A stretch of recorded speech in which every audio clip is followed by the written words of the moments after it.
BRS ప్రభుత్వ హయాంలో జరిగిన దోపిడీలు, దొంగతనాలు, హత్యలకు ఆనాటి ముఖ్యమంత్రి కేసీఆర్ బాధ్యత వహిస్తారా అని మంత్రి అడ్లూరి ప్రశ్నించారు.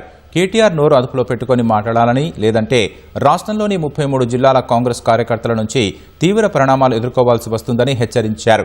కరీంనగర్లో పీఎంజే జ్యువెలరీ షాప్లో ఆదివారం జరిగిన ఘటనలో గాయపడ్డ బాధితులను కరీంనగర్లోని ప్రైవేటు ఆసుపత్రిలో మంత్రి పరామర్శించారు.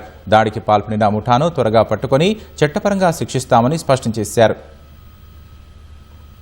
ఆయన కేంద్రంలో అమిత్ షాతోని కేటీఆర్ సంబంధం లేకపోతే, ఆయన కేంద్రంలో అమిత్ షాతోని హరీష్ రావుకు సంబంధం లేకపోతే, మాజీ ముఖ్యమంత్రి కేసీఆర్ సంబంధం లేకపోతే, రేపు ఈ టైం కల్లా కేంద్ర ప్రభుత్వం సిబిఐతోని నోటీస్ ఇప్పి మన కాళేశ్వరం మీద ఒక తప్పుగా దర్యాప్తు ఎలక్షన్ కమిషన్ ద్వారా, జోష్ కమిషన్ ద్వారా కేంద్రము దర్యాప్తు సంస్థ గిట్ట ఆ పూర్తి ఎంక్వైరీ జరిపించి ఆ కాళేశ్వరం చేసిన పాపాల పైన లోపల పెట్టమని, నీ హయాంలో జరిగిన సంఘటన అన్నింటికీ కూడా నువ్వు జవాబు చెప్పు తెలంగాణ ప్రజానికాని.